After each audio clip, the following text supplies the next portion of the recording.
Iya, Ini, iya. oke. Ini Gimana, kita gimana? ngomong serius ya. Kita nggak usah bercanda-canda lagi. Kita ngomong serius aja dulu. Oke. Iya, iya. Dari tadi saya serius. Silakan. Oh. Ini saya mau tanya sama Bang Zuma. Iya, Apa arti konsep ketuhanan itu yang ada di Islam? konsep ketuhanan artinya konsep di luar makhluk. Al-Quranul Karim menjelaskan dalam surah Al-Ikhlas. Konsep ketuhanan itu, Tuhan itu ahad. Tuhan itu satu. Tempat segala sesuatunya bergantung. Tempat semua makhluk berharap. Itu. Tidak ada yang serupa dengannya. Tidak ada yang setara dengannya. Itu konsep Tuhan. Karena Tuhan itu mustahil punya kelemahan.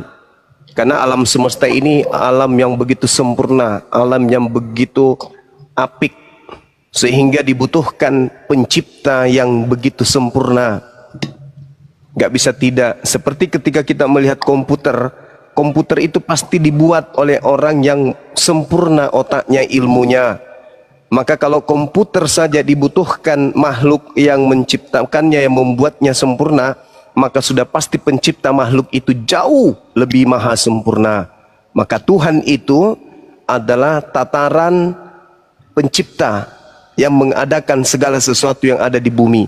Maka dia wajib sempurna, tidak memiliki kelemahan, tidak punya titik noda sedikit pun. Sudah pasti bukan makhluk. Karena kalau makhluk pasti punya keterbatasan. Sehebat apapun itu. Itulah Tuhan. Qul huwallahu ahad. Dialah Allah yang Maha Esa. Allahus Samad, tempat meminta segala sesuatu. Lam yalid walam yulad, yang tidak bersilsilah, tidak berketurunan, tidak punya asal, tidak beranak, tidak pula diperanakkan. Walam yakul lahu kufuwan ahad, dan tidak ada sesuatu apapun baik di langit maupun di bumi atau di antara keduanya yang setara dengan Dia. Itulah Tuhan. Oke. Gini ya. Di agama kami, Yesus itu adalah Tuhan. Tapi di agama kalian, Yesus itu adalah nabi gitu kan. Sedangkan itu di Al-Qur'an kalian sendiri menyebut nama Maria dan Isa itu beberapa kali loh di ayatnya. Kenapa itu? Coba dijelaskan gitu loh. Iya, baik. Kenapa Nabi Muhammad jarang disebut namanya dibandingkan Nabi Isa? Karena itu tadi, kedatangan Al-Quran sebagai jalan keselamatan. Kenapa Nabi Isa banyak disebutkan? Karena ajaran Nabi Isa dipelesetkan oleh orang-orang terdahulu sampai hari ini. Nah, ini sederhananya adalah ketika kemudian Al-Quran itu karangan Nabi Muhammad, maka tentu pengarang akan mengorbitkan dirinya. Ngapain dia mengorbitkan orang lain? Mending dia orbitkan ayahnya, ibunya, pamannya, keluarganya, keturunannya, dirinya. Seperti Paulus mengorbitkan dirinya. Dari Paulus, dari Rasul Paulus, dari Rasul Paulus, dari Rasul Paulus. Mending diorbitkan kalau memang karangan. Tapi karena Al-Quran itu bukan untuk Nabi Muhammad seorang, tapi Al-Quran itu sebagai hudan, petunjuk, sirat bagi seluruh umat manusia menuju kepada keselamatan, maka Al-Quran itu harus netral, menyebut sesuai yang hak, menyebut sesuai yang batil, yang salah disebut, yang benar disebutkan. Tak ada tendensi kemudian nepotisme dan seterusnya. Rasulullah menyebut Nabi Isa jauh lebih banyak daripada namanya sendiri. Kenapa? Nabi Muhammad hanya diutus sebagai pemberi peringatan. Dan tidak ada satu manusia pun di atas muka bumi ini yang mempertuhankan dirinya. Dan tak akan pernah sampai kiamat. Jadi yang harus sering dibahas ini adalah Nabi yang diutus, yang justru dianggap menjadi Tuhan, yang mencelakakan banyak manusia. Miliaran manusia akan masuk ke dalam neraka, direbus dalam api yang mendidih dikarenakan Nabi Isa. Disalah artikan ajarannya, diplesetkan ajarannya. Allah mengatakan dalam Al-Quran, wa makaru wa makarallah wallahu khairul makirin. Ahli Torah, ahli kitab, orang Yahudi, orang Nasara menyelewengkan kemudian ajaran Nabi Isa. Mereka membuat tipu daya, mereka buat tipu muslihat, mereka ingkar terhadap Nabi Isa. Bahkan keingkarannya tidak berujung kepada kematian, tetapi berujung kepada dibuatnya sebuah sekte baru di luar Yahudi, disebut Kristen atau Kristianos. Ini yang terjadi. Maka Nabi Isa itu harus diluruskan ajarannya. Coba lihat di dalam Yohanes 16 nomor 14. Ketika ia datang, yaitu roh kebenaran, dialah yang akan mengajarkan kepadamu. Dia akan memuliakan aku. Tidak menghinakan, memuliakan. Makanya dalam Islam, Nabi Isa yang kalian sebut Yesus itu makhluk suci. Dia diselamatkan, tidak tersentuh, tidak diludahi, tidak ditampar, tidak ditelanjangi, tidak digantung, apalagi dibunuh. Beliau adalah makhluk terindah, makhluk yang suci, di dunia terkemuka, di akhirat terkemuka. Makanya kami nggak terima kalau Yesus kami, Nabi kami, Rasul kami, utusan Tuhan kami disebut terkutuk untuk dosa-dosa orang Roma. Masakan Nabi kami yang terkutuk untuk dosa-dosa orang Romawi penyembah pagan? Mustahil itu terjadi. Maka Islam datang sebagai pembawa peringatan dan kabar gembira kepada orang-orang kafir. Makanya Nabi Muhammad hanya menyampaikan apa yang diperintahkan. Tidak pernah kemudian dia menyampaikan sesuatu yang tidak diperintahkan. Kalau dia hanya ngarang, maka dia akan menyebut sukunya, dia menyebut bangsanya, dia akan menyebut keturunannya, dia akan menyebut ayah ibunya, dia akan memuliakan keluarganya, rumpunnya saja. Tetapi karena dia diutus bil bayyinah, kata Allah, litubayyina linnas ma nuzila ilaihim wa la'allahum yatafakkarun. Engkau wahai Nabi Muhammad, kuutus ke atas muka bumi untuk menyelamatkan seluruh umat manusia. Maka jangan egois, jangan menyampaikan sesuatu yang tidak aku ajarkan. Ajarkan instruksi dari langit. Apa yang kuperintahkan, itu yang kusampaikan. Begitu juga Yesus, karena dia Nabi. Begitu juga Musa, karena mereka adalah orang-orang sindik. Mereka ini adalah orang jujur, orang terpercaya, al-amin. Mereka nggak mungkin berdusta, mereka nggak mungkin ngarang-ngarang cerita, nggak mungkin. Yesus mengatakan di dalam Yohanes 12:49, aku tidak berkata-kata dari diriku sendiri loh. Apa yang aku katakan, apa yang diperintahkan oleh Tuhanku, katakan dan aku sampaikan. Aku diperintahkan menyampaikan, aku ini utusan, aku sampaikan. Aku diperintahkan mengajarkan supaya mereka orang Israel menyembah hanya kepada Dia yang ada di langit, aku sampaikan.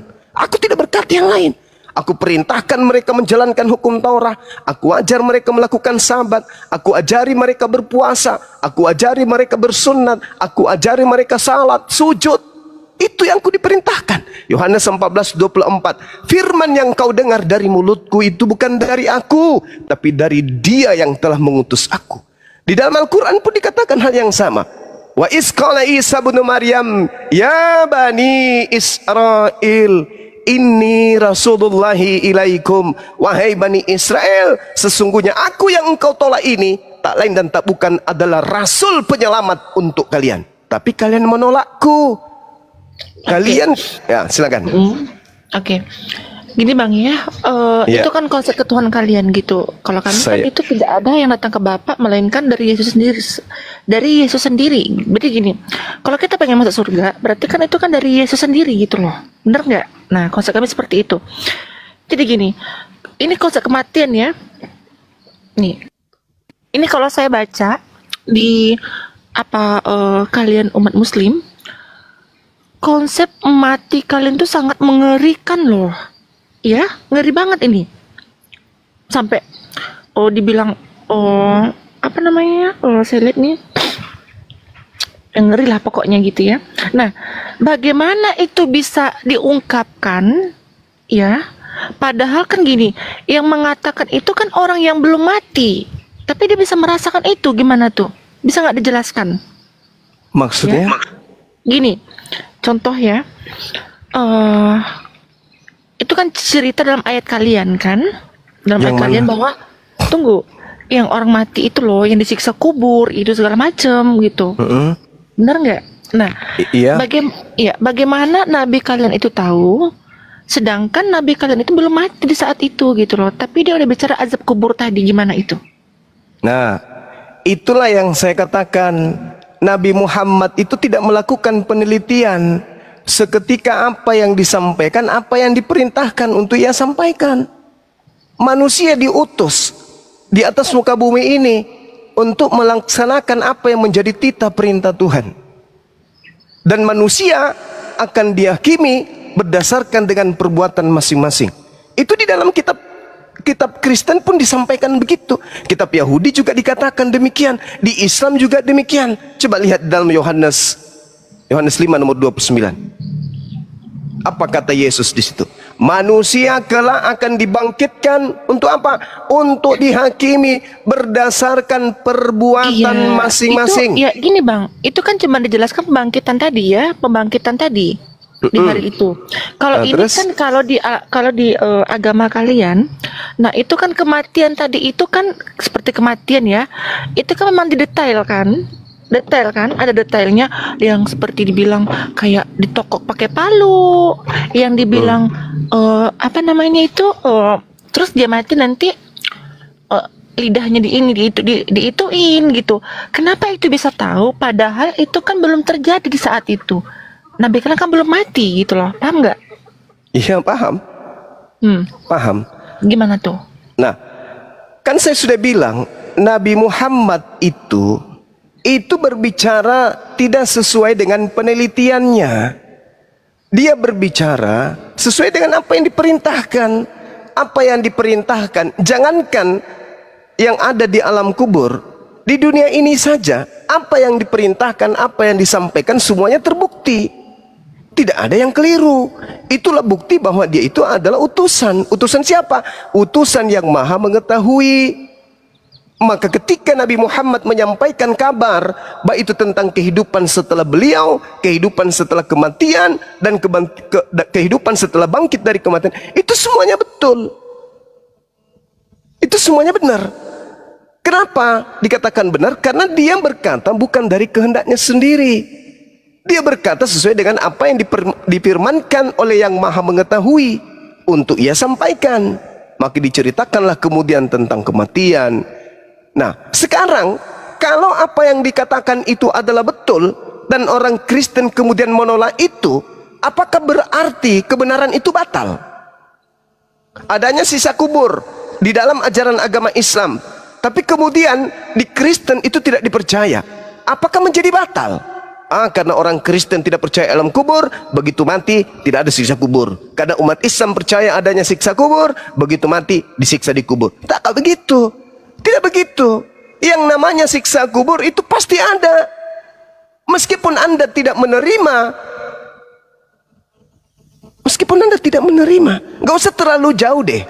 Coba aja dulu masuk ke kamar 1x1, berdiri di situ, berdiri di dalam situ, dikunci dari dalam. Siksa nggak? Ya siksa. Apalagi ditimbun 202 meter ke bawah, ditimbun bumi, maka tidak tersiksa. Tersiksalah. Pasti tersiksa itu. Apa yang bisa menyelamatkan kita kemudian? Amal kebajikan, amal soleh. Makanya Yesus mengatakan ketika ditanya dalam Matius 19, Guru, ya paman, apa yang bisa membuat aku selamat? Jangan membunuh, jangan bersaksi dusta, jangan ini, jangan itu, jangan ini, jangan itu, jangan itu. Artinya, untuk menyelamatkan manusia, ikuti instruksi perintah Tuhan. Kristen ada nggak melakukan perintah Tuhan? Tak ada. Perintah Tuhan mana yang dijalankan Kristen? Satu aja. Tak ada. Tak ada. Jadi kalau mati nanti, meskipun mereka tidak beriman kepada adanya siksa kubur, tetap saja kemudian disiksa dalam kubur. Mau tidak mau. Karena itu sudah kaidah, bukan keinginan kita yang terjadi, tetapi keinginan Tuhan yang akan berlaku, bukan keinginan kita. Kita menginginkan, kami pun Islam menginginkan, jangan ada siksa kubur dong. Tapi bukan kita yang punya kehendak. Coba Anda lihat di dalam kitab yang Anda pegang, Yesaya 14:19, Mazmur 116 nomor 3. Siksa kubur itu ada. Siksa kubur itu ada. Asap maut telah mengelilingiku dan siksa kubur telah mencekamku. Aku menanggung kesusahan dan kedukaan. Mazmur 116 nomor 3. Siksa kubur itu ada. Tapi orang Kristen tidak mau peduli. Lah, sama seperti ketika Anda mengatakan, menurut orang Islam, minuman keras itu bahaya, bisa membuat mabut. Tapi menurut kami orang Kristen, minuman keras itu tidak membuat mabut, membuat senang, happy. Cobalah minum, mabuk. Meskipun Anda tidak percaya bisa membuat mabuk, tapi ketika Anda minum, mabut. Begitu juga siksa kubur. Enggak, kalau kami di Kristen, begitu mati langsung surga. Itu maumu. Kami pun juga mau demikian. Tapi kaidah yang benar tidak seperti itu, paman. Mazmur 116 nomor 3, asap maut telah mengelilingiku dan siksa kubur telah mencekamku. Aku menanggung kesusahan dan kedukaan. Makanya alam kubur itu alam siksa, alam kesusahan, alam kedukaan. Tadi saya sudah mengatakan alam penyesalan. Kenapa dikatakan alam? Berarti cuman gini ya, berarti itu gini. Berarti cuma ada siksaan, berarti tidak ada janji surga ya gitu. Loh, gitu ya. ini masih di alam kubur. Jadi di Islam itu ketika misalnya saya meninggal dunia, masuk ke alam kubur, alam barzah namanya, alam maut, alam tempat berkumpulnya roh. Roh orang yang sudah meninggal, yang tidak bisa ke bumi, tidak bisa juga ke akhirat. Dia berada di tengah-tengah. Alam ini berada di tengah. Baik dia agama apapun, semua berkumpul di situ. Nah, sekarang umat Islam, ketika mereka mati, yang mereka lihat adalah kehidupannya di surga. Seibarat orang yang masuk ke dalam kamar lalu diputarkan film. Film yang dipertontonkan itu adalah dirinya sendiri, di mana di dalam film itu dia melihat dirinya di alam surga, di Taman Firdaus. Begitu indah, begitu bahagia. Apakah mereka tersiksa? Tidak. Malah matinya orang Islam itu seperti tidurnya malam pengantin. Tidak terasa tiba-tiba kiamat, tidak terasa tiba-tiba pagi. Pada saat kita dulu pengantin baru, ya kan ya? Ya kan ya? Betul gak? Tiba-tiba aja azan, Allahu Akbar, Allahu Akbar, mandi. Tapi kalau orang yang mati kafir dipertontonkan kemudian di mana dia akan pergi, yaitu di neraka, siksa. Cobalah masuk ke kamar, kunci dari dalam, putar Ya, film horor. bukankah umatnya Rasul kalian itu yang terakhir masuk surga? Kata siapa? Kata siapa? Umatnya Nabi Muhammad yang pertama masuk surga. Tidak ada umat masuk surga sebelum umatnya Nabi Muhammad. Yang terakhirlah yang pertama masuk ke surga, yaitu baginda Rasulullah Muhammad sallallahu alaihi wasallam. Nah, sedangkan Kristen mau kemana? Dihalang oleh Yesus yang asli. Matius 7 nomor 22 nomor 23. Dihalang. Sedangkan di Islam apa? Innalladzina amanu. Innalladzina amanu, apa? Sesungguhnya manusia yang berkata innallaha, sesungguhnya Allah itu adalah Tuhanku, maka dia akan dimasukkan ke dalam surga. Gimana ayatnya itu, Dinda? Surah Al-Baqarah, Al-Anfal ayat 38 ya. Itu jelas, itu diterangkan seperti itu. Barang siapa yang berkata Allah adalah Tuhanku dan dia teguh memegang perkataannya, maka dia akan dimasukkan ke dalam surga. Al-Quran surah Ar-Ra'd ayat 23. Al-Baqarah juga ada, Bang. Al-Baqarah juga ada, Masya Allah. Itu jelas itu. Surah Al-Mu'minun, kad aflahal mu'minun. Beruntunglah orang-orang Islam yang mukmin, yang salat, yang zakat, yang tidak berzina, yang tidak berdusta. Mereka lah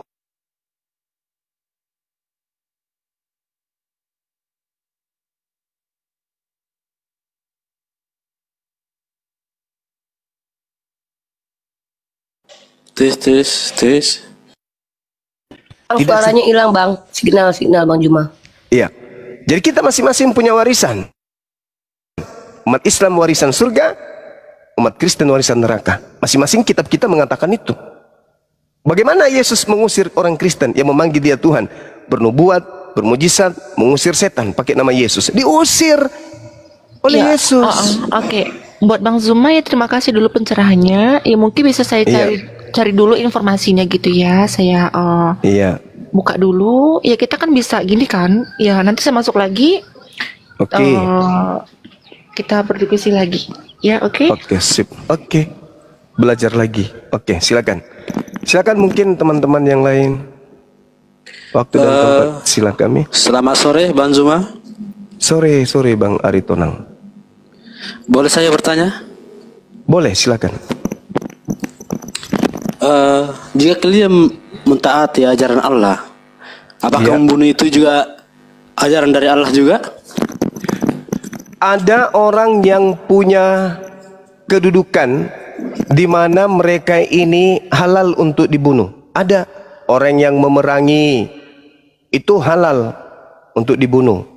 Misalnya negara kita ini diperangi, kita harus melawan. Kita harus melawan. Itu jihad namanya. Tetapi di dalam Al-Quran juga tidak boleh membunuh manusia yang tidak dibolehkan untuk dibunuh. Nggak boleh. Nggak boleh. Barang siapa yang membunuh satu manusia saja, tidak karena ada alasan yang membenarkan, maka dia seakan-akan membunuh seluruh umat manusia. Itu Al-Quran menerangkan itu. Oh gitu ya. Seperti itu. Yes. Lalu kenapa ada seorang oknum yang membunuh anak remaja saat lagi doa rosario? Lantas kesalahannya di mana? Kenapa? Ada seorang oknum membaca anak remaja yang sedang lagi doa rosario. Maka dia berdosa, nggak boleh. Al-Quran mengatakan itu, barang siapa yang membunuh satu manusia, maka dia sama halnya dengan membunuh seluruh umat manusia. Nggak boleh. Al-Quran mengatakan, surah Al-Ma'idah ayat 32. Nggak boleh. Jadi kalau ada oknum yang melakukan hal itu, ya neraka tempatnya. Nggak boleh, karena itu dilarang oleh Allah. Betapa banyak dosanya dia, karena dia telah membunuh manusia yang tidak berdosa.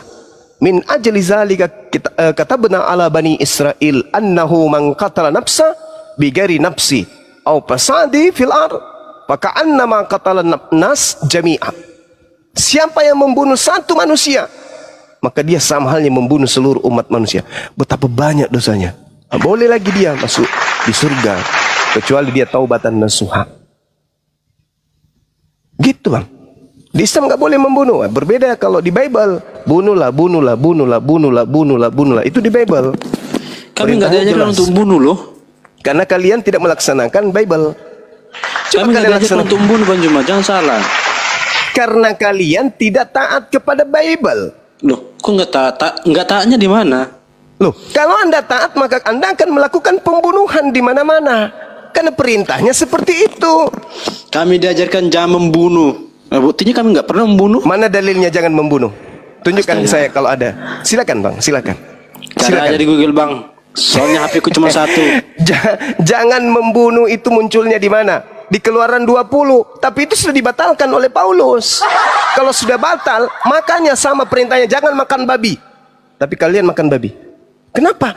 Karena kalian pengikut Paulus. Kalian sudah batalkan perintah-perintah itu. Jangan membunuh, jangan bersaksi dusta, jangan ini, jangan itu. Apa kata Paulus? Dengan matinya Yesus, kita tidak lagi terikat di dalam hukum-hukum itu. Kita sudah bebas. Galatia 5 nomor 1, nomor 2 dan seterusnya. Efesus 2 nomor 15 dan seterusnya. Jadi Kristen itu bebas. Mau melakukan apa? Bebas. Coba Anda baca Kolose 2. Tamatkan satu perikop. Apakah masih ada hukum di Kristen? Tak ada lagi. Bebas. Mau ngapain aja Kristen itu bebas. Gak boleh lagi terikat dengan hukum-hukum. Makanya kalian ibadah minggu ada aturannya? Gak ada. Kalian karang sendiri. Menyembah Yesus ada aturannya? Kalian bikin sendiri. Natal ada aturannya? Kalian bikin sendiri. Menyembah Yesus ada aturannya? Kalian bikin sendiri. Kalian itu adalah makhluk yang tidak lagi taat tunduk kepada Tuhan. Kalian tunduk kepada aturan agama kalian sendiri yang kalian buat-buat sendiri. Berbeda dengan kami. Orang Yahudi taat kepada perintah Tuhan melalui Torah. Orang Islam taat kepada perintah Tuhan melalui Al-Quran. Kalian taat kepada siapa? Melalui Bible. Taat kepada iblis. Itu bang. Iyalah Bang Juma, iyalah. Iya, itu fakta bu. Itu fakta. Iyalah. Iya. Ada lagi? Udah cuma itu aja. Oke, sip. Contoh ya. Innalladzina amanu ya ayyuhalladzina amanu idza nudiya lis-sholati min yaumil jumu'ah. Wahai umat manusia, apabila diseru engkau salat Jumat, maka lakukanlah. Salat Jumat ada perintahnya. Keluaran 31 nomor 13-14. Lakukanlah, peliharalah hari Sabat, kuduskanlah hari Sabat itu. Ada perintahnya. Nah, perintah Minggu mana? Perintah Minggu ada? Iya, hari Sabat itu hari apa? Bukannya hari Sabat itu hari Minggu? Hari Sabtu. Ya Sabtu. Nah, sekarang siapa yang memerintahkan Kristen ibadah Minggu? Nggak ada diperintahkan. Cuma kalau bagian di luar Israel itu boleh beribadah di hari Minggu gitu. Siapa yang membolehkan? Nabi mana yang mengajarkan? Tuhan yang mana yang mengajarkan? Iblis, Paman. Nah itu betul. Makanya di dalam Matius 24 nomor 15, apabila engkau melihat sang pembinasa keji duduk di tempat kudus seperti yang dinubuatkan Daniel kepadamu. Apa nubuatan Daniel? Penyesat itu akan datang dan membantah perintah-perintah Sang Yang Maha Tinggi. Apa perintahnya Sang Maha Tinggi kepada Bani Israel? Sabat, Sabtu. Apa perintahnya sang pembinasa keji? Minggu. Perintahnya kemudian Elohim kepada Bani Israel apa? Menyembah kepada Tuhan yang Ahad. Perintahnya kemudian yang datang kepada orang Kristen apa? Menyembah kepada Yesus. Beda kan? Beda. Makanya Yesus mengusir Kristen. Kenapa Yesus mengusir Kristen? Karena Kristen itu bukan ajaran Yesus. Bukan. Saya boleh diperhadapkan dengan pendeta, apapun levelnya, berhadapan dengan saya. Mau 100 pendeta saya sendiri. Saya ingin tanya dari mana asal usulnya agama Kristen ini. Muaranya pasti kepada bukan Yesus. Pasti bukan Yesus. Lalu kepada siapa? Paulus. Dari mana Paulus menerima ajaran itu? Iblis, Paman. Nah itu betul. Pintar ini anak. Kasih celana dalam dia. Pakai di luar seperti Superman. Gitu Bang. Jadi beragama itu, beruntunglah kita hidup di zaman sekarang. Kita bertemu dengan saudara-saudara kita yang dari Islam, bisa mencerahkan kita meskipun kita beda keyakinan. Begitu juga kami beruntung bertemu dengan saudara-saudara Kristen. Kami bisa melihat betapa bodohnya, betapa jahilnya orang-orang ini. Zalim sezalim-zalimnya. Bibelnya mengajarkan tetapi mereka menolaknya. Justru yang mereka ajarkan, yang mereka praktikkan adalah apa yang diperintahkan oleh orang selain daripada Yesus. Padahal jalan keselamatan hidup itu, kebenaran hidup itu Yesus. Bukan Lukas, bukan Markus, bukan gereja, bukan bapak-bapak gereja, tapi Yesus. Apa yang Yesus ajarkan? Itu yang harus dilakukan. 2 Yohanes 1 nomor 6. Barang siapa yang berkata Yesus ada dalam dirinya, maka dia wajib hidup sebagaimana Yesus hidup. Yesus hidup sebagai Kristen atau sebagai Yahudi? Sebagai Yahudi.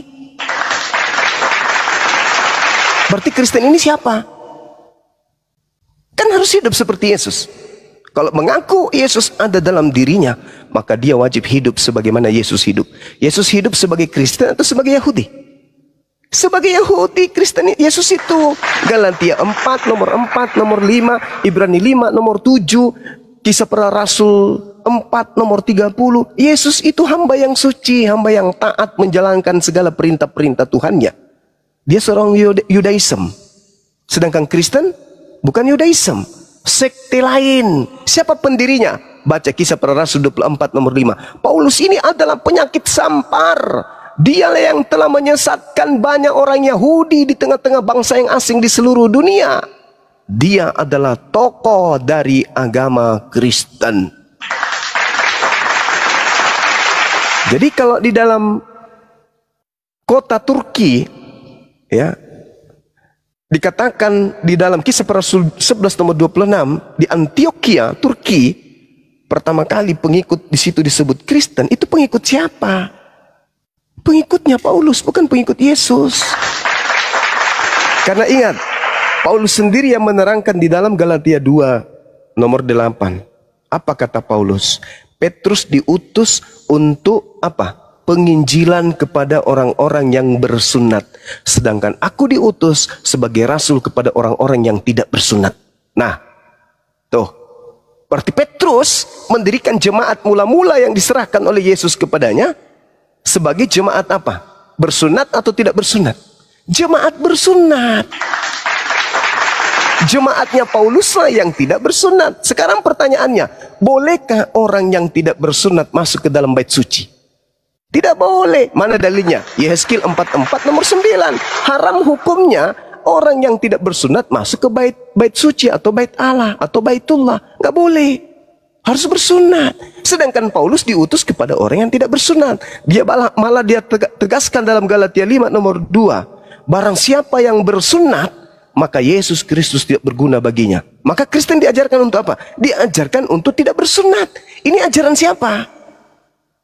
Sedangkan perjanjian kekal Allah dengan Abraham dan keturunannya adalah bersunat. Paulus mengajarkan jangan bersunat. Tuhan mengajarkan bersunat. Yahudi bersunat, Islam bersunat, Kristen berkulub.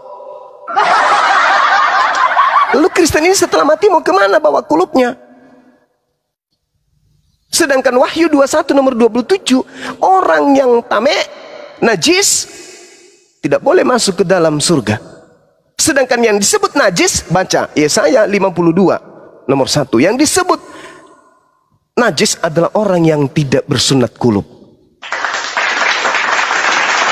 Dosa orang-orang Israel semua diampuni oleh Allah,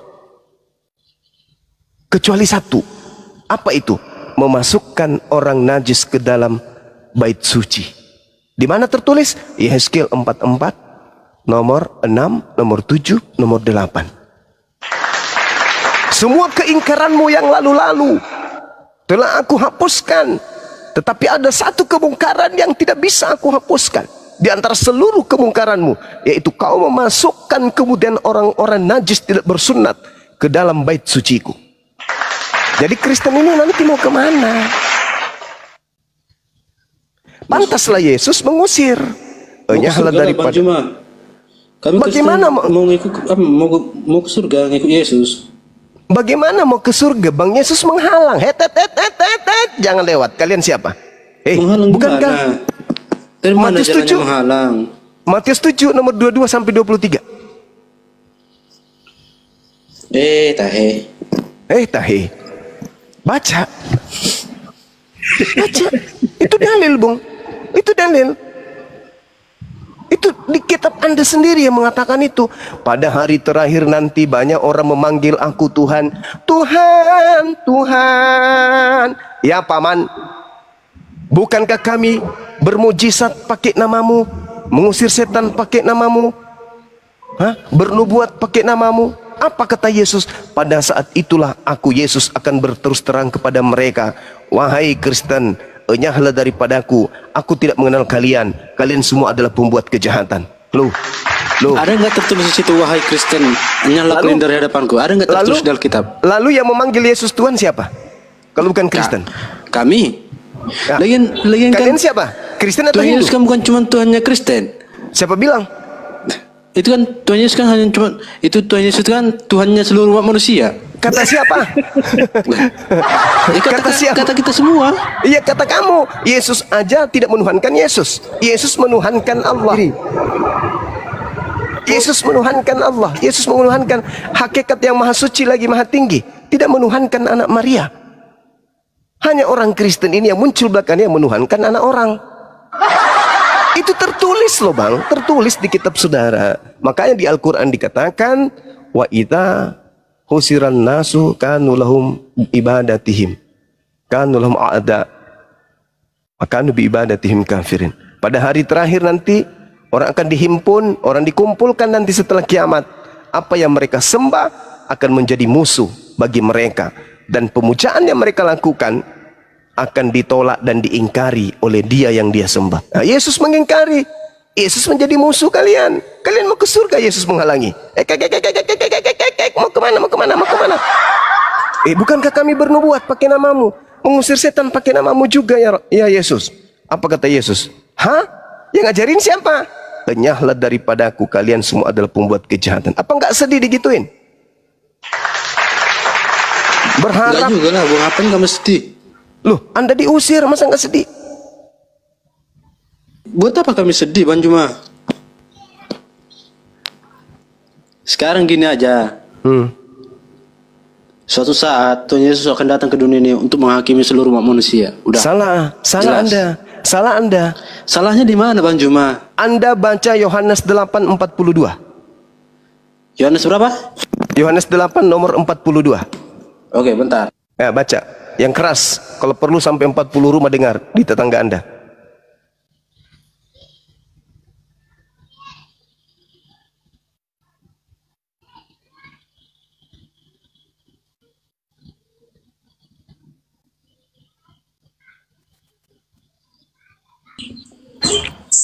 Oke, izin Bang Sems, Kristen atau Muslim Bang? Bang Sems, Anda Kristen atau Muslim Bang? Silakan dibuka mikrofonnya Bang. Bang Sems, Kristen atau Muslim Bang? Oh ya, standby di Assalamualaikum. Waalaikumsalam warahmatullahi wabarakatuh. Izin Islam, Bang. Ya izin, kita gantian dulu Bang, karena kita mau naikkan teman-teman Kristen ya. Mohon maaf Bang Sems. Ya Assalamualaikum. Bang, izin Bang. Ya, silakan. Sebentar ya Bang, saya ingin menyapa Bang Juma aja. Assalamualaikum Bang Juma. Waalaikumsalam warahmatullahi wabarakatuh. Izin Bang, saya fans Abang tadi. Saya selalu mengikuti Abang. Jadi saya cuma ingin menyapa Abang dan tim-tim apologet Islam. Selamat berjuang Bang. Assalamualaikum. Waalaikumsalam warahmatullahi wabarakatuh. Bangsa. Yohanes berapa tadi Bang Juma? Yohanes 8 ayat berapa? Yohanes 8 nomor 42. Di situ Yesus berkata, aku datang bukan atas kehendakku sendiri. Endingnya di mana? Anda kan mengatakan dia akan datang menghakimi seluruh manusia. Endingnya di mana? Yohanes 12:48. Itu endingnya. Barang siapa yang menolak aku dan tidak menerima perkataanku, dia sudah ada hakimnya, yaitu firman yang telah kukatakan, itulah yang akan menjadi hakimnya pada akhir zaman. Jadi yang dihakimi Yesus, apakah seluruh umat manusia? Tidak. Dia datang hanya untuk Bani Israel. Dia menyampaikan firman hanya untuk Bani Israel. Jadi yang dihakimi nanti hanyalah Bani Israel, bukan menghakimi saya. Karena asas yang dipakai, hukum yang dipakai untuk menghakimi oleh Yesus adalah perkataan yang pernah keluar terucap dari mulutnya. Dia berkata apa? Wahai Bani Israel, sesungguhnya aku ini diutus hanya kepada domba yang sesat dari Bani Israel. Yesus berkata, Yohanes 10 nomor 5 nomor 6, Yesus berpesan kepada ke-12 muridnya agar jangan ke bangsa lain, tetapi pergilah kepada bangsa yang sesat dari umat Israel. Nanti muridnya itu dihakimi. Kalau sampai muridnya ada yang keluar dari Bani Israel mengajarkan sesuatu yang tidak diajarkan oleh Yesus, maka dia akan dihakimi oleh Yesus. Ditanya dia, hei kau misalnya ditanya sama Yesus muridnya, hei Petrus, ya paman, siapa yang mengajarkan kau sampai ke Roma mengajar? Saya kan sudah perintahkan samamu, jangan ke bangsa lain. Kenapa kau tolak? Apa kata Petrus? Kira-kira, oh itu bukan Petrus saya. Saya tetap waktu hidup tetap penginjilan untuk Bani Israel. Itu ada di Petrus di Roma. Oh itu bukan Petrus saya bang. Itu orang lain yang diberi gelar Petrus supaya dianggap saya. Terus ini Kristen ini siapa ini? Kok dia sebut-sebut namaku? Kok dia menyembahku? Kok dia bermukjizat pakai namaku? Ini yang ngajarin siapa? Bukan juga saya. Lalu siapa? No, sana no, yang botak kepalanya no. Enyahlah daripadaku kalian semua adalah pembuat kejahatan, karena aku tidak mengenal engkau. Lalu yang selama ini kamu panggil siapa? Oh itu Yesus juga memang. Bukankah saya sudah mengatakan di dalam kitab kalian, Lukas 21:8, waspadalah kepada iblis penyesat yang datang kepadamu dengan memakai nama Yesus dan berkata akulah Yesus. Waktunya sudah dekat dan jangan kau percaya. Penyesat datang mengaku Yesus, akulah Yesus yang kau aniaya. Kamu percaya, padahal kan sudah kubilang jangan kau percaya ketika datang penyesat mengaku Yesus, karena nanti kedatanganku di akhir zaman. Aku datang dengan tubuhku, jasadku. Sedangkan yang datang kepada Paulus itu hanya suara saja, hanya roh yang datang berupa cahaya. Itu bukan saya.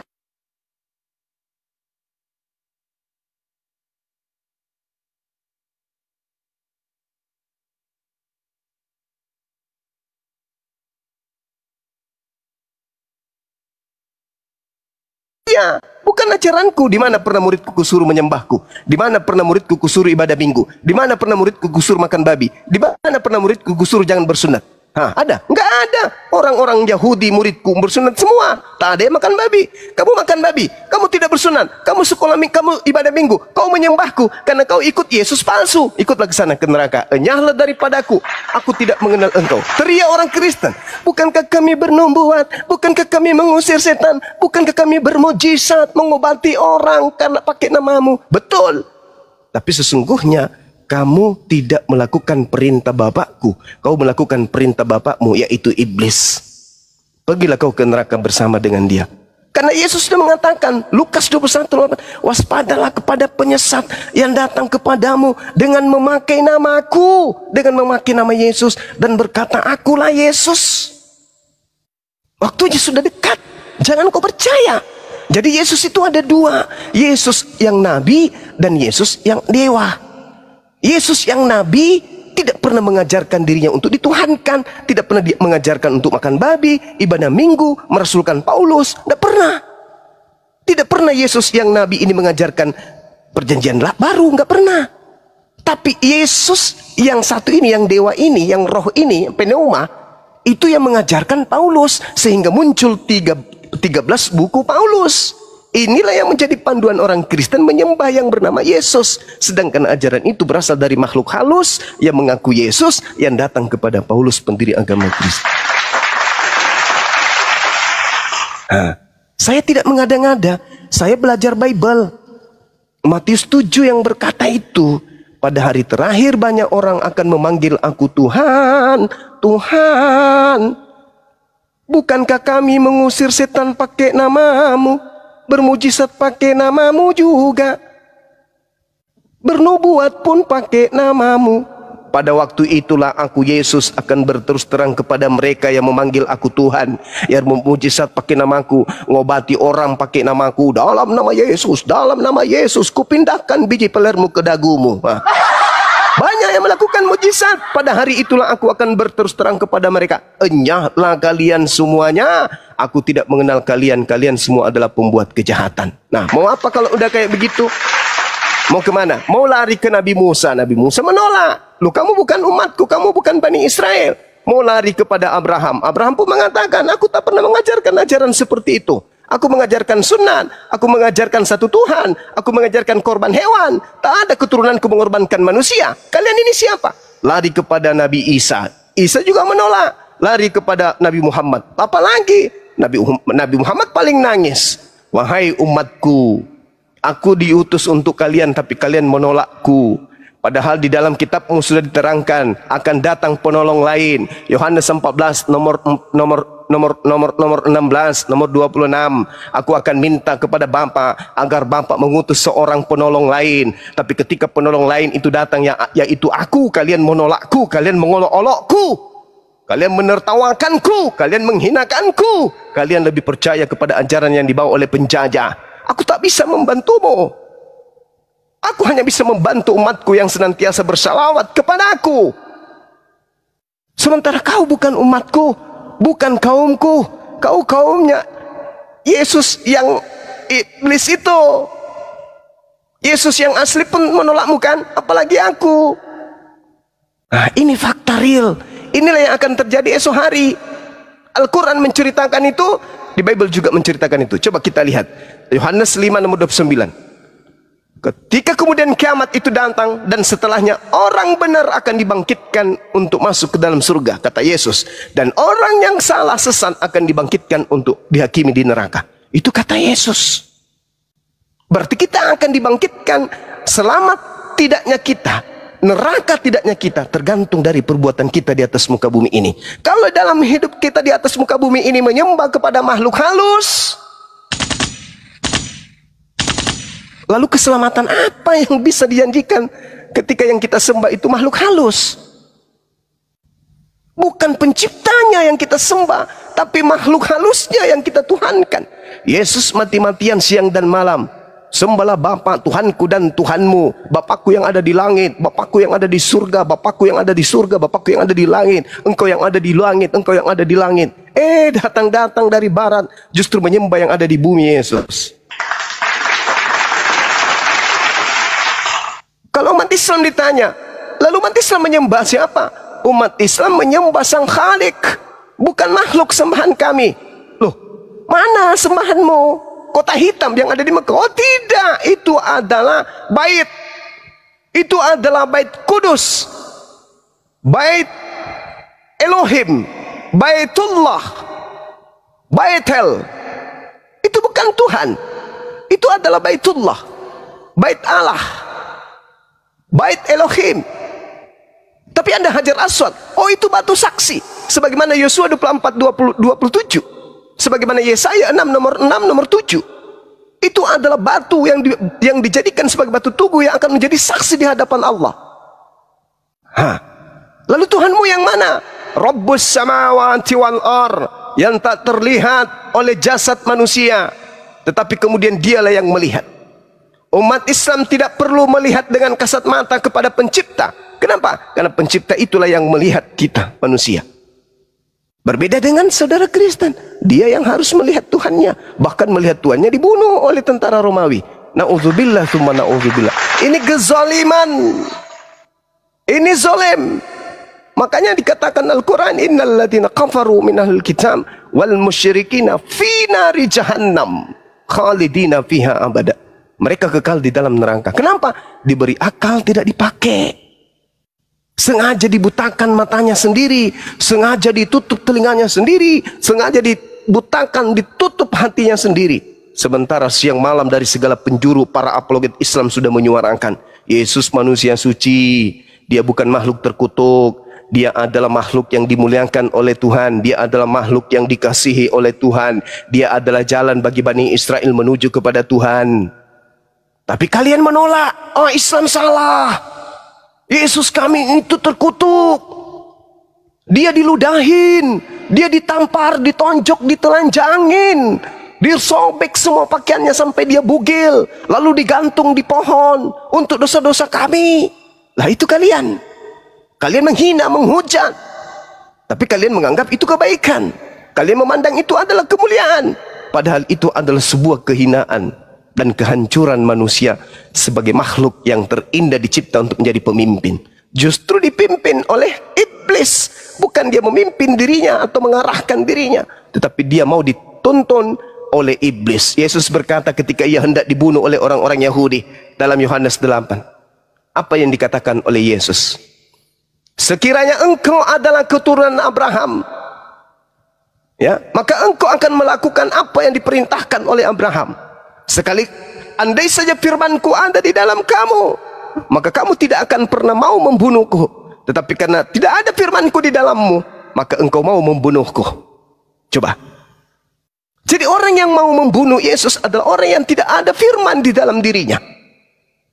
Makanya Yesus mengatakan di ayat selanjutnya, di data selanjutnya, iblislah yang menjadi bapakmu dan kamu mau melakukan keinginan-keinginan bapakmu. Apa keinginan bapakmu? Bunuh Yesus, dosamu dihapuskan, ibadah minggu, makan babi, jangan bersunat. Itu keinginan-keinginan bapakmu, kata Yesus. Tapi keinginan bapakku yang ada di surga apa? La ilaha illallah, Yesus Rasulullah, sahabat, jangan makan babi, bersunat, sujud dalam beribadah, puasa. Itu keinginan bapakku. Makanya dalam ulangan 4, ulangan 6, jangan kau menambahi perintahku dan jangan kau menguranginya. Itu. Tapi apa kata Paulus? Dengan matinya Yesus di atas tiang salib, dia telah membatalkan segala perintah. Dia telah membatalkan hukum Taurat beserta segala perintah yang ada di dalamnya. Mengurangi enggak itu? Mengurangi. Perintah Tuhan bisa nggak dikurangi? Nggak boleh. Kalau dikurangi melanggar nggak? Melanggar. Berarti pengikut Paulus ini melanggar atau tidak? Melanggar. Orang yang melanggar kemana perginya? Orang yang melanggar firman Tuhan kemana perginya? Neraka paman. Neraka paman. Jelas itu. Maka satu-satunya umat di atas muka bumi ini yang memuliakan Yesus hanya umat Islam. Yahudi menolaknya, Kristen menghinanya. Hanya umat Islam yang memuliakan. Yohanes 16 nomor 14, ketika ia datang, yaitu penolong lain itu, dia akan memuliakan aku. Satu-satunya agama di atas muka bumi ini yang memuliakan Yesus hanya Islam. Yahudi menghinakan, dianggapnya anak zina yang direbus di dalam neraka di atas tinja yang mendidih. Kristen, jangankan di neraka, jangankan di bumi, jangankan di surga, di akhirat, di dunia pun Kristen sudah menghinakannya. Dia adalah manusia yang terkutuk dengan jalan terkutuk di atas salib demi untuk dosa-dosa orang barat. Dihinakan. Tapi kalau umat Islam alaihissalam, Nabi Isa alaihissalam, atasnya keselamatan, atasnya keselamatan. Coba, indahnya Islam itu. Makanya kami umat Islam lah pengikut Yesus. Sementara Kristen itu adalah anti Yesus, anti Kristus. Itulah Kristen. Oke, Seperti itu, Bang. Juma. Silakan. Boleh aku bertanya lagi? Silakan. Gini, jika Tuhan Yesus adalah Nabi Isa, Ya. di mana Nabi Isa lahir dan di mana Tuhan Yesus lahir? Iya, baik. Kalau kita berbicara mengenai kelahiran, sama seperti Bang Suma. Ada yang mengatakan saya lahir di kota Palopo, ada yang mengatakan saya lahir di desa Monte Carlo, kota terkecil di Mesir Timur. Ada juga yang mengatakan saya lahir di Makassar. Apakah perbedaan-perbedaan ini menyebabkan orang yang memandang Bang Suma lahir di Palopo adalah melahirkan Suma yang lain, dan orang yang mengatakan Bang Suma lahir di Kairo adalah Bang Suma yang lain? Tidak. Tapi dalil Beda kitab. lah. Ya, mana ada beda? Bang Suma cuma satu. Jelas beda, Bang Juma. Bang Suma cuma contohnya cuma Bang Ju- satu. Bang Contohnya Suma Bang cuma Juma. satu. Tapi ada yang mengatakan saya lahir di Kairo, ada yang mengatakan saya lahir di Dubai, ada yang mengatakan saya lahir di Makassar. Apakah kemudian saya menjadi tiga? Karena adanya cerita-cerita yang berbeda. Ceritanya cuma satu. Lalu mana cerita yang paling akurat? Yang bersumber dari Yang Maha Menyaksikan. Yang menciptakannya siapa? Yang di langit. Yang di langit yang mengabarkan. Kalau yang di data kitab kalian, yang menceritakan itu adalah wartawan. Kira-kira yang di langit dengan wartawan-wartawan lepas ini, akurat mana pemberitaannya?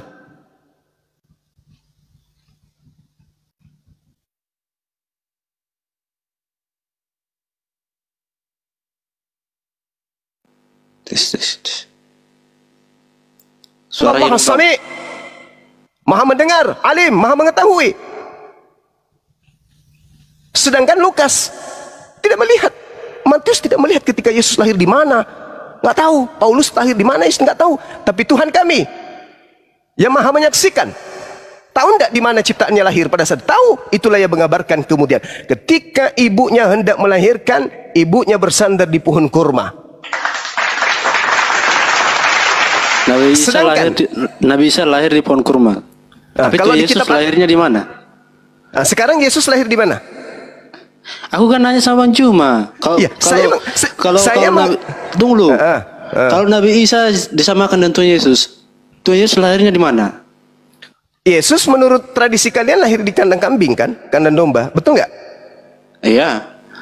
Nah, Jadi di mana kalau Tuhan Yesus dalilnya? lahir di kandang domba, di terus Nabi mana Isa di mana dalilnya di Bible Yesus lahir di kandang domba? Di mana? Kalau ada, saya umrohkan kamu tahun depan. Ada nggak? sorry lah, aku nggak mau umroh lah. Ya, makanya tunjukkan supaya kau tidak umroh. Maka tunjukkan mana kandang dombanya. Yesus lahir di kandang domba itu tertulis di mana? Ada nggak? Di mana dalilnya? Ada Bang Juma, cuman aku masih belum semuanya aku baca Alkitab. Ya, mana Roh Kudusnya mana? Mana Roh Kudusnya? Bukankah Roh Kudus itu Tuhan yang Maha mengetahui? Nah, sedangkan dalam diri kalian ada Roh Kudus. Tanyalah kepada Roh Kudus yang membimbingmu. Hei Roh Kudus, ya Paman, tunjukkan segera di mana Yesus lahir. Maka mulutmu akan dibimbing untuk mengatakan itu. Kalau memang ada Roh Kudus, jangan-jangan roh jahat yang di tubuhmu. Mana? Kalau umat Islam ditanya, wahai umat Islam, ya Paman, di mana Nabi Isa lahir? Roh Kudus membimbing kami mengarahkan ke dalam kitab suci Al-Quranul Karim. Nah, Al-Quran menjelaskan itu. Lalu apa yang diterangkan kemudian tempat kelahiran Yesus menurut Bible? Kita lihat. Di dalam Hakim-Hakim 1 nomor 16. Keturunan Hobab ipar Musa orang Keni itu maju bersama-sama dengan Bani Yehuda dari kota pohon kurma. Satu. Bani Yehuda ternyata kota pohon kurma. Hakim-Hakim 3:13. Raja ini mengajak Bani Amon, Bani Amalek menjadi sekutunya. Lalu majulah ia dan memukul orang Israel kalah. Kota pohon kurma diduduki mereka. Kota pohon kurma ternyata adalah kota orang Israel. 2. Hakim-Hakim 4 nomor 5. Dia biasa duduk di bawah pohon kurma, Deborah antara Rama dan Betel di pegunungan Efraim, dan orang Israel menghadap dia untuk menghakim kepadanya. Ternyata di pegunungan Efraim itu adalah kota kurma. Kemana Yesus sembunyi ketika dia hendak dibunuh oleh orang-orang Yahudi? Baca Yohanes 11 nomor 54 atau 55, Yesus atau 56, Yesus kemudian menghindar dari orang-orang Yahudi dan pergi ke sebuah padang gurun bernama Efraim. Ternyata Efraim itu dikenal dengan kota pohon kurma. Keempat, terlalu banyak. 2 Tawarik 28 nomor 15. Dan orang-orang yang ditunjuk dengan disebut namanya bangkit, lalu menjemput para tawanan itu. Semua orang yang telanjang mereka berikan pakaian dari rampasan itu. Orang-orang itu diberi pakaian, kasut, makanan dan minuman. Mereka diurapi dengan minyak dan minuman. Mereka diurapi dengan minyak dan minuman. Mereka diurapi dengan minyak dan minuman. Mereka diurapi dengan minyak dan minuman. Mereka diurapi dengan minyak. Astagfirullah, kenapa ini? Terpental lah. Astagfirullah. Sorry. Kenapa? Ngelek. Enggak rungkat, ngelek. Aku hadir lagi, Paman. Allahu Akbar. Masya Allah. Sorry, kesalahan yang tidak di ini. Iya. Jadi berdasarkan tempat kelahiran, rupa-rupanya tempat yang bersejarah yang disebut pohon kurma, kota kurma itu adalah tempat Yesus. Sedangkan kalau kita minta di tradisi Kristen, mana dalilnya Yesus lahir di kandang domba? Mana? Kalau ada, hari tonang saya umrohkan bulan depan atau tahun depan. Ada nggak? Ada nggak? Yang keenam, Nehemia 8 nomor 16. Dan bahwa di semua kota mereka dan di Yerusalem harus disampaikan berita dan pengumuman yang berbunyi, pergilah ke gunung, ambillah daun pohon zaitun, daun pohon minyak, daun pohon murad, daun pohon kurma. Kenapa aku diturunkan? Aku kan belum selesai. Artinya bahwa tempat kelahiran Yesus itu dikenal dengan kota kurma. Yesus mau tidak mau, lahirnya bukan di kandang domba, tapi lahirnya di area pohon kurma. Subhanallah. Silakan ada bantah. Ya, Bang Zuma, kita ngomong Iya. ya. Iya. Tadi saya udah buka Bible atau cari tahu lah gitu kan. Iya. Iya. Ini tentang konsep ketuhanan tadi ya. Iya, silakan. Iya.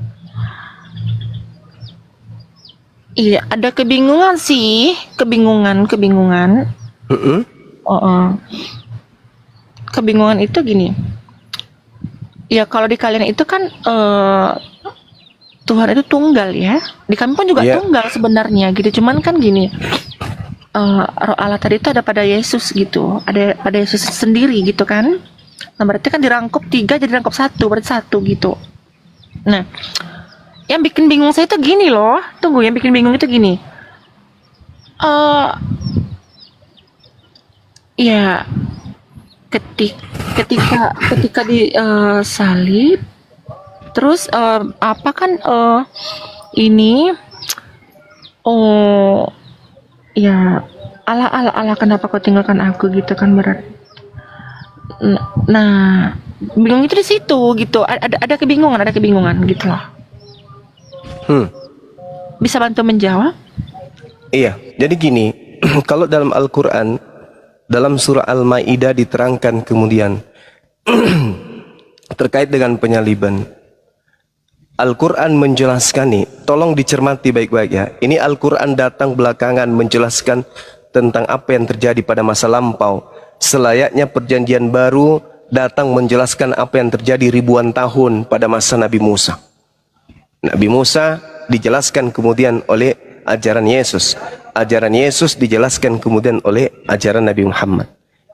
Mereka memiliki bos yang sama, yaitu Allah yang Maha Suci lagi Maha Tinggi.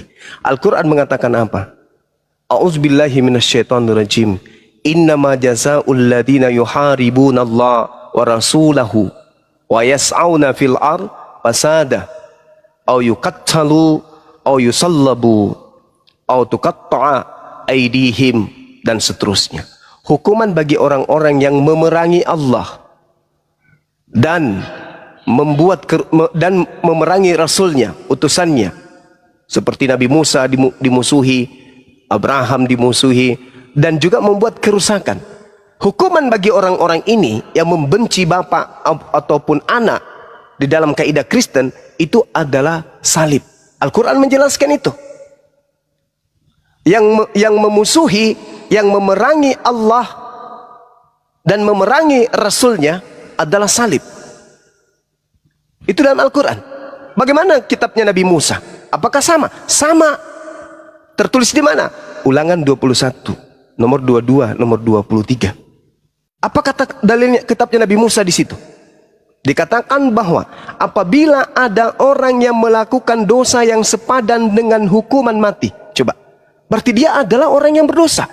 Apabila ada orang yang melakukan dosa sepadan dengan hukuman mati, lalu kau gantung dia, jangan kau biarkan mayatnya semalam-malaman. Sebab orang yang dikutuk oleh Elohim, jangan kau biarkan mayatnya menyentuh tanah yang diwariskan Elohim kepadamu. Berarti Al-Quran mengatakan yang disalib ini adalah pendosa. Iya. Kitabnya orang Yahudi juga mengatakan yang disalib ini adalah pendosa. Nah sekarang pertanyaannya, apakah Yesus seorang pendosa? Ya, tunggu. Berarti konsepnya gini. Berarti konsepnya Yesus itu menyembah Tuhan kalian gitu. Iya betul. Jelas itu. Tuhan itu cuma satu. Makanya kalau saudara Kristen mencari Tuhan umat Islam, mana Tuhan yang Muslim itu? Carilah Tuhannya Yesus mana? Cari Tuhannya Musa mana? Cari Tuhannya Abraham mana? Kalian tidak akan pernah bisa menemukan. Tapi Tuhan kami Maha melihat, Maha mendengar. Nah, kalau Tuhannya Kristen cari, banyak ada di pinggir-pinggir di tiang-tiang rumah, nempel-nempel. Itu ada Tuhannya Kristen. Tapi Tuhannya Nabi Musa tempel di mana? Digambarkan di mana fotonya Tuhannya Nabi Musa? Ditempelkan di mana fotonya Tuhannya umat Islam? Tak ada. Karena Tuhan menurut Yesus tak ada yang bisa melihat. Yohanes 5 nomor 37. Musa juga demikian. Keluaran 33 nomor 20. Tak ada yang bisa melihat. Begitu juga Al-Quran mengatakan laisa kamitslihi syai'. Tuhan itu tidak bisa dilihat karena Tuhan itu tidak serupa dengan makhluk. Jadi kenapa Tuhannya Yesus Kristen bisa dilihat? Karena sejatinya yang dituhankan itu makhluk, roh. Nah, itu yang aku cuma bentar. Silakan. Aku izin pamit dulu soalnya aku mau ke gereja. Iya, silakan Bang, silakan. Ya. Salam sama pendetanya. Salam dari Bang Suma bilang. Iya. Permisi ya, Bang Juma. Ya, Jangan dulu Bang Aritonang. Jangan kau tinggalkan dulu aku Bang. Sini dulu. Kau kerja sore. Pergi kau. Aritonang, kenapa kau tinggalkan aku begitu harusnya kan? Hari Minggu itu Yesus menggembalakan domba. Hari Sabtu baru ke gereja, kalian ke balik. Nah, kenapa kemudian Yesus teriak Eli Eli sama Sabaktani? Itu sebenarnya hanya cocokologi yang diambil dari kitab Mazmur. Itu cocokologi. Tidak ada hubungannya. Yesus itu tidak pernah memanggil Tuhannya dengan panggilan Eli. Yesus tidak pernah ditinggalkan oleh Tuhan karena dia adalah orang yang dikasihi. Mazmur 37 nomor 28 29. Tuhan tidak akan pernah meninggalkan orang yang dikasihi. Sementara yang ada di Mazmur berapa itu teman-teman? Mazmur 2 ya? 22 ya? Ya, berarti kan konsepnya gini Bang. Konsepnya itu Tuhan, berarti Yesus sendiri itu menyembah Tuhan kalian gitu kan? Nah, betul. Intinya. Iya, memang. Yesus menyembah Allah yang Maha Suci lagi Maha Tinggi. Bukankah Yesus itu Allah? Allah itu Gimana? sendiri. Oh, tidak bisa. Karena Allah itu bukan makhluk. Bilangan 29 nomor 13.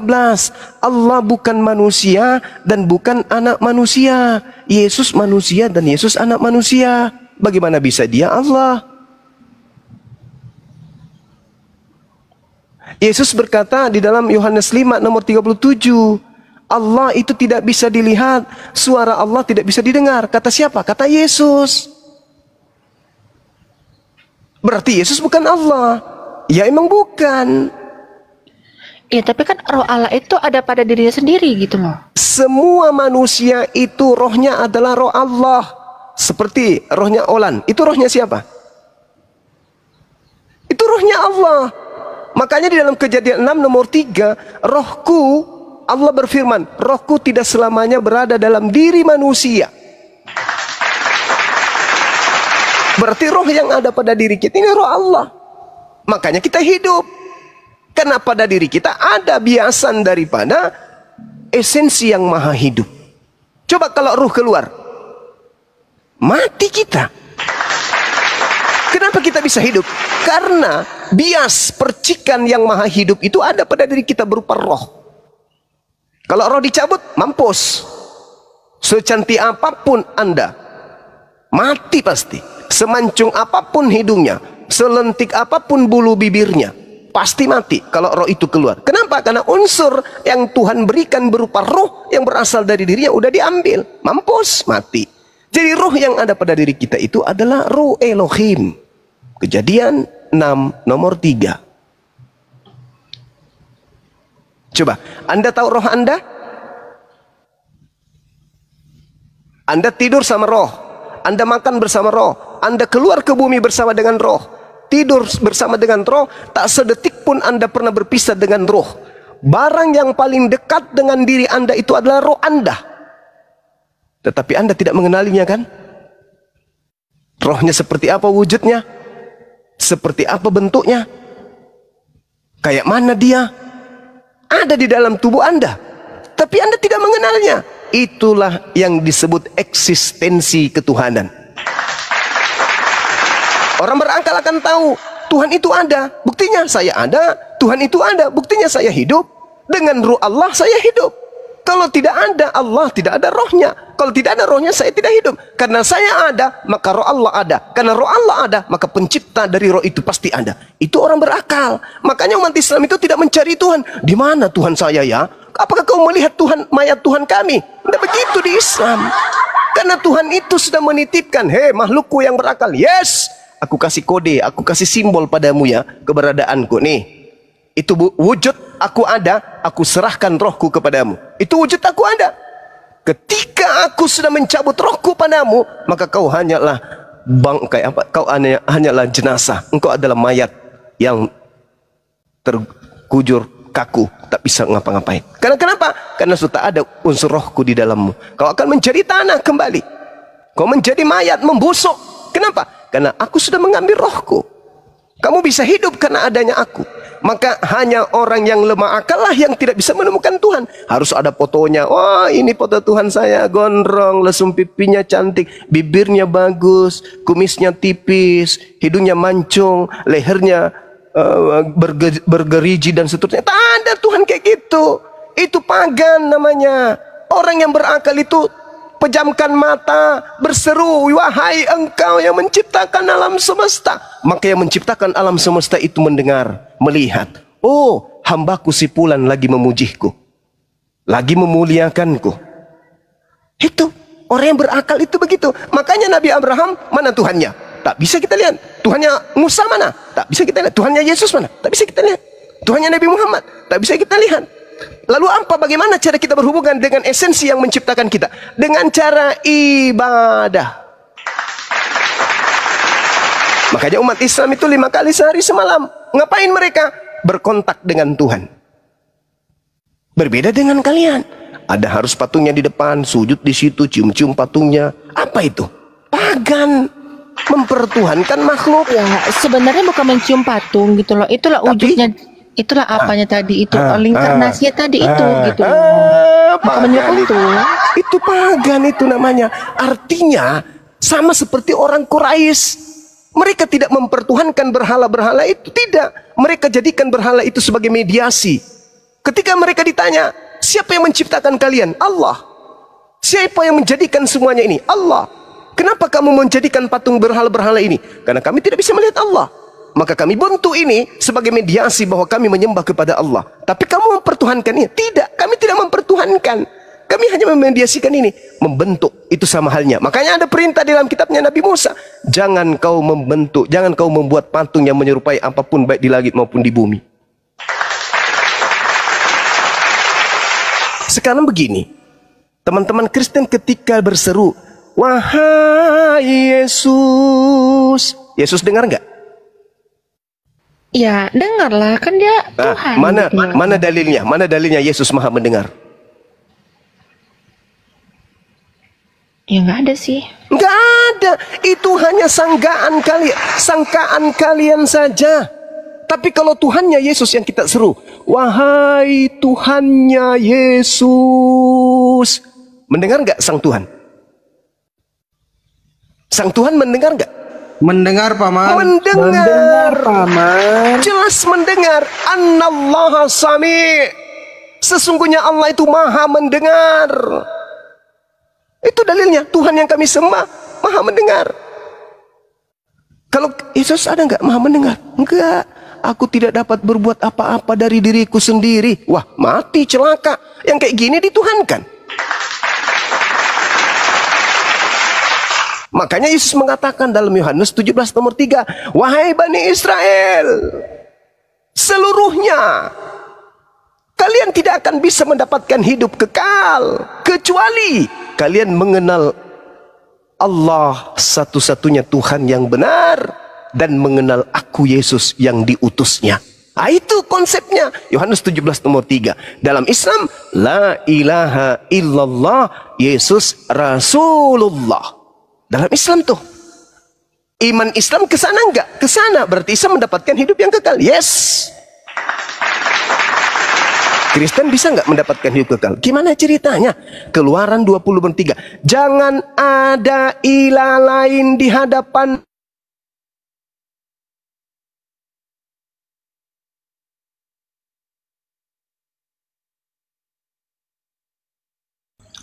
Tes, Paman. Hilang suara Pak Jum. Assalamualaikum warahmatullahi wabarakatuh. Waalaikumsalam, Paman. Tuhan tidak mau. Waalaikumsalam warahmatullahi wabarakatuh. Tuhan nggak mau kemudian ada ilah lain di hadapannya. Nggak mau. Yesus dilantik jadi Tuhan. Mau nggak Tuhan? Nggak mau. Makanya Yesus mengusir karena Yesus diilahkan. Siapa yang mengilahkan? Ya Kristen. Makanya Yesus mengatakan kepada Bani Israel, waspadalah kepada serigala yang datang kepadamu nyamar seperti domba. Padahal mereka adalah serigala yang buas. Kenapa orang-orang itu disebut serigala yang buas? Karena mereka membunuh anaknya sendiri, memakan anaknya sendiri. Kenapa dikatakan membunuh anaknya sendiri? Kenapa? Karena dia mengajarkan anaknya darah dagingnya sendiri untuk menyembah kepada selain daripada ilah yang diperkenalkan oleh para nabi. Itu sama hanya membunuh anak kita. Anak kita lahir suci, kita bentuk dia menjadi karakter seorang yang menyembah selain daripada pencipta langit dan bumi. Itu sama halnya kita membunuh dia. Makanya orang-orang ini disebut sebagai apa? Serigala yang buas. Anak sendiri dimakan. Orang yang betul adalah menumbuh kembangkan anaknya, lalu diajarkan untuk berpikir. Nah, cari agama yang betul. Cari agama yang betul. Kalau engkau menemukan Islam betul, masuk Islam. Hindu yang betul, masuk Hindu. Kristen yang betul, masuk Kristen. Bagaimana cara membetulkan segala sesuatunya? Terkhusus iman. Segala sesuatunya dibenarkan oleh akal. Oke, gini Bang ya.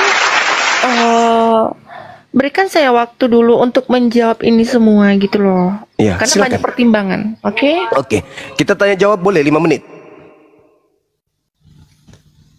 Boleh tanya jawab kita 5 menit, boleh? Boleh. Oke. Menurut Saudari Olan, apakah semua iman yang ada di setiap agama itu betul? Ya betul. Berarti iman Islam betul? Ayo, Ya. jujur, iman Islam betul. Iman Hindu? Iman Hindu betul nggak? Ya, gitu Bu. Iman seseorang itu ya benar-benar. Berarti Hindu benar, Buddha juga benar. Ya, semua agama itu benar. Berarti Tuhan itu banyak.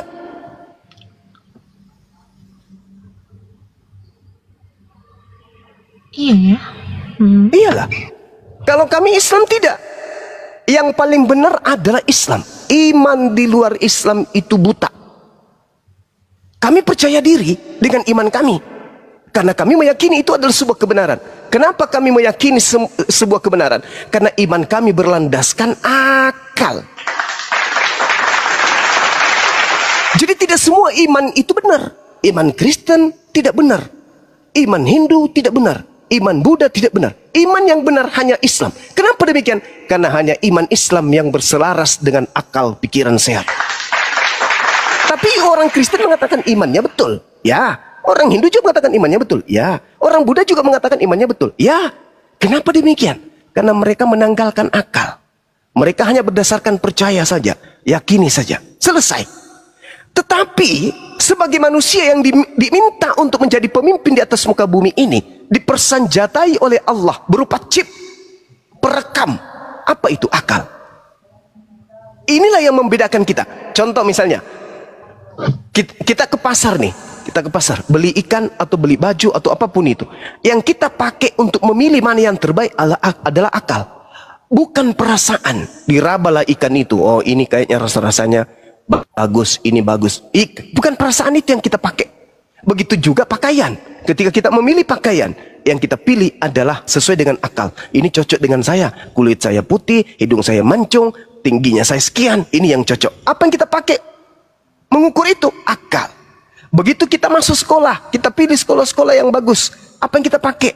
Akal. Kita ingin beli mobil, apa yang kita pakai? Akal. Kita ingin beli kendaraan, akal. Kita memilih pasangan, akal. Memilih agama, kenapa kita tidak menggunakan akal? Bukankah agama ini adalah kendaraan kita? Selamat tidaknya kita nanti setelah kematian di dunia ini adalah penentu. Kenapa giliran akal kita tidak pakai? Kenapa giliran agama kita tidak pakai? Kenapa? Karena iblis itu bekerjanya di situ. Ada nggak iblis bekerja ketika kita memilih baju? Oh ini baju merah, ini baju hitam. Iblis pilih, jangan kau pilih warna merah. Iblis tidak kerja di situ. Ketika kita ingin membeli buah durian, buah pisang, mana yang kita mau beli? Iblis membisikkan, jangan kau beli durian, beli saja pisang. Apakah iblis? Enggak. Tapi ketika kita berbicara mengenai akidah, agama, Tuhan, iblis di situ bekerja. Anehnya, agama di luar Islam tidak menggunakan akal. Disitulah kesempatan iblis membunuh. Ya, karena gini. Pikiran manusia. Ya, karena gini, konsep ketuhanan itu sendiri itu tidak bisa dicerna dengan akal, gitu. Kata siapa? Kata siapa? Yesus mengatakan, kasihilah Tuhanmu dengan apa? Dengan akal. Kalau yang lain saja kita pakai akal, masa giliran Tuhan kita nggak pakai akal? Sementara Allah bangga di hadapan malaikat. Sebelum kita diciptakan, Allah pencipta langit dan bumi bangga membanggakan kita, mengidolakan kita. Wahai malaikat, wa iskala rabbuka lil malaikati inni ja'ilun fil ardi khalifah. Qalu ataj'alu fiha may yufsidu fiha wa yasfiku dima. Wahai malaikatku, makhluk langit semuanya. Ada apa ya Rabb? Aku hendak menciptakan makhluk sebagai pemimpin di atas muka bumi. Malaikat semua protes. Apa? Untuk apa? Hai diam. Inni a'lamu ma la ta'lamun. Meskipun kalian mengatakan makhlukku di bumi itu akan membuat peperangan, membuat kerusakan ini bla bla bla bla, tapi aku lebih tahu daripada kalian. Aku nih, Tuhan akan memberikan kemuliaan kepada mereka berupa akal yang tidak kuberikan kepada kalian. Dengan akal itulah kamu lihat dia akan memimpin bumi. Tengok aja nanti, besi yang beribu tahun dia akan bisa layangkan dari tempat yang satu ke tempat yang satu, dari pulau yang satu nyebrang ke pulau yang lain. Mereka akan membuat besi bertonton melayang kemudian terapung di atas laut. Lihat aja nanti setelah aku ciptakan, dia akan membuat sesuatu yang luar biasa di bumiku. Aku tunjukkan bumi sebagai tempat kemudian ia bercocok tanam. Aku hamparkan bumi itu untuk mereka tempati. Lihat nanti ketika aku sudah ciptakan. Nah, Tuhan membanggakan kita. Dan ketika Tuhan membanggakan kita di tengah-tengah makhluknya yang lain, Allah dikecewakan dengan adanya makhluk bernama manusia yang justru mematikan akalnya. Kemana dia pergi nanti? So Allah beri sanksi neraka. Tapi mereka yang membanggakan Allah di hadapan makhluk yang lain mendapatkan imbalan jannah surga. Ayo. Iblis mengatakan, oh tidak dong. Saya akan buktikan bahwa makhluk yang kau banggakan yang menjadi pemimpin di atas muka bumi itu tak lebih mulia daripada aku. Ku buat dia sehina-hinanya. Bahkan kau kasih akal, tapi pola hidupnya sama seperti binatang. Bahkan akan ku buat dia lebih rendah dari binatang. Tengok aja nanti. Akan ku buat hanya sedikit yang akan beriman kepadamu. Hanya sedikit. Selebihnya akan ku buat dia bersamaku masuk ke neraka. Tengok aja, ku matikan akalnya. Apa kata Allah? Inni a'lamu ma la ta'lamun. Aku memberikan akal. Nih, coba ku ciptakan Adam. Innama amruhu idza arada syai'an ayaqula lahu kun fayakun. Jadi Adam. Ketika Adam dicipta kemudian di hadapan para malaikat ditanya, "Hei Adam, apa itu namanya gunung? Itu apa namanya laut? Itu apa namanya sapi? Yang ini apa namanya kambing? Yang ini namanya apa? Tumbuh-tumbuhan." Nah, tengoklah. Lihat. Lihat wahai para malaikatku, makhlukku ini luar biasa. Dia tahu. Dia tahu. Dia bisa berkarya sama sepertiku. Dia bisa kemudian berbicara sama sepertiku. Dia bisa kemudian berkarya sama sepertiku. Dia bisa membuat sesuatu sama sepertiku. Inilah makhlukku yang paling mulia. Tapi apa kata iblis? Tengoklah sebentar. Hanya sedikit dari mereka ya Rabb. Demi kemuliaanmu, izinkan aku membuktikan itu. Aku buat mereka semua akan melupakan engkau. Dan aku buat mereka tergiring untuk justru menyembah bukan kepadamu, tetapi kepada makhlukmu yang lain. Ketika kau mengutus makhluk yang luar biasa, mampu ini, mampu itu, akan kubuat otak mereka berpikir, wah ini Tuhan. Ketika engkau perlihatkan api itu menyala, bisa membakar apa yang ada di depannya, maka sebagian dari mereka aku akan buat berpikir, inilah Tuhan, api ini adalah Tuhan. Ketika engkau menciptakan gunung yang besar, maka aku perlihatkan sebagian dari mereka untuk menganggap bahwa gunung yang besar itu adalah Tuhan. Ketika engkau menciptakan lautan yang luas, akan kubuat mereka kemudian menyembah kepada lautan itu. Ketika engkau menciptakan kemudian bintang di langit, matahari yang ada, akan kubuat mereka sebagian mempertuhankan itu. Intinya, kubuat mereka kufur, kubuat mereka kafir dan ingkar kepadamu. Kau utus nabi, ku giring mereka untuk mengingkarinya. Kau utus rasul, ku giring kemudian mereka untuk membunuhnya dan menyalibnya. Tengok aja, aku akan buktikan itu. Makanya di dalam Al-Quran setiap umat Islam itu berbuat, a'udzubillahi minasyaitonirrajim. Aku berlindung kepada Allah dari godaan setan yang terkutuk. Itu hanya ada di Islam. Nah, makanya kemudian yang terjadi hari ini adalah umat Islam di setiap pola hidupnya itu harus berlandaskan kepada siapa? Bismi. Bismi. Dengan menyebut nama Allah. Itu yang terjadi. Ya jadi segitu ya, teman-teman yang Kristen utamanya. Kenapa umat Islam itu dihadirkan oleh Allah sebagai pembawa kabar gembira dan pembawa peringatan kepada kalian. Karena kalian berasal dari agama terdahulu, agama leluhur kalian, tidak berasal dari agama para nabi. Karena itulah kemudian agama nabi terakhir datang sebagai pola kabar gembira dan pemberi peringatan. Anda mengikuti kabar gembira itu, Anda mengikuti pembawa peringatan ini, alhamdulillah. Kalian ingkar, maka siap-siap bersama dengan iblis di dalam api neraka. Sekira begitu, teman-teman sekalian. Silakan dilanjut. Di sini sudah hampir masuk pukul setengah 6. Tandanya kita harus menuju kepada maghrib. Silakan. Olan kemana? Terpental. Oh, terpental. Dibawa sama Lucifer keluar. Silakan dilanjut. Silakan, Dek, silakan. Kang Dito, Akang, silakan. Christian. Mau nanya nih, Juma. Iya. Boleh nanya? Quran boleh. Abad 7 yang buang Quran abad 7 naskah asli siapa? Kenapa? Yang Quran yang abad 7 naskah aslinya yang buang siapa? Naskah asli dibuang. Naskah asli dibuang. Naskah itu apa, Bang? Naskah nggak tahu. Lu umur berapa? Naskah nggak tahu. Ya enggak, saya tanya dulu. Naskah itu apa? Kutanya dulu, naskah itu apa, Bang? Artinya kau di naskah apa? Saya tanya sebelum saya menjelaskan. Naskah itu apa, Bang? Mau dakwah naskah.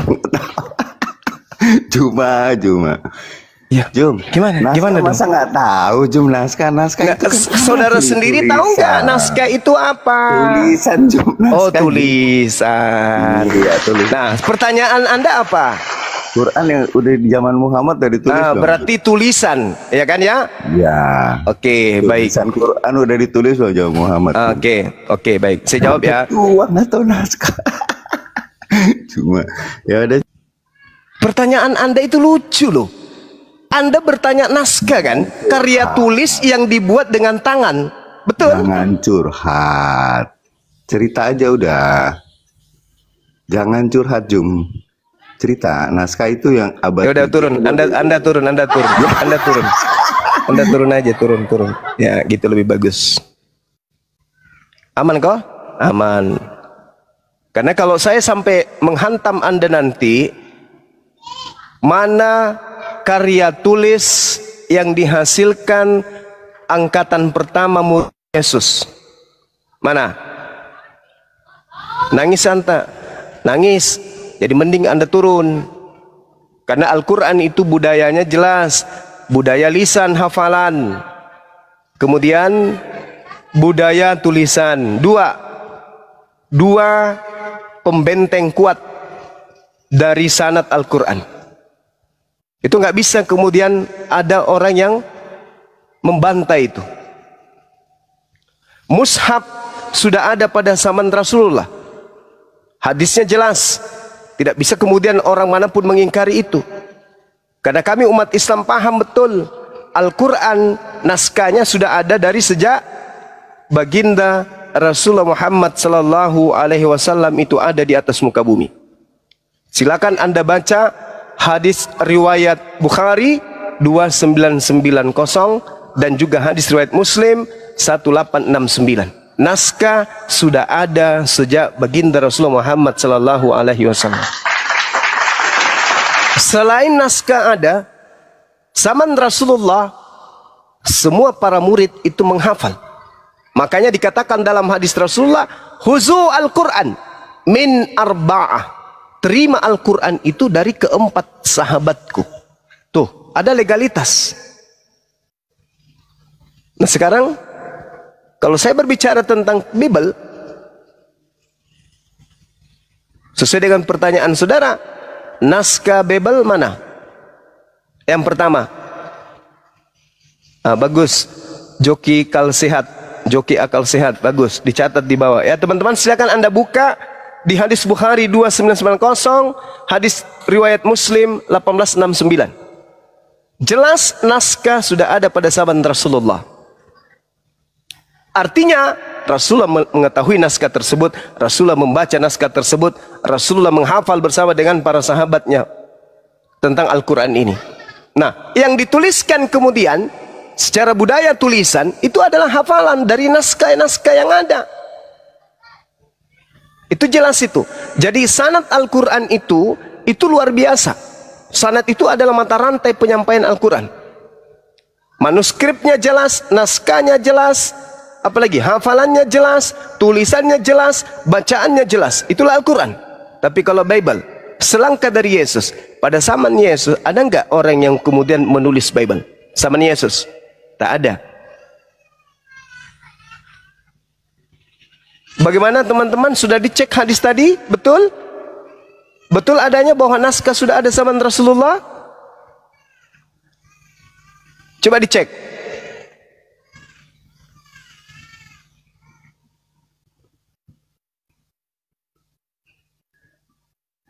Betul? Jelas? Alhamdulillahirrabbilalamin.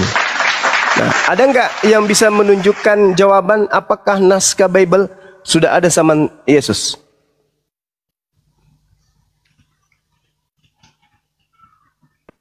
Gak ada, Paman. Gak ada, Paman.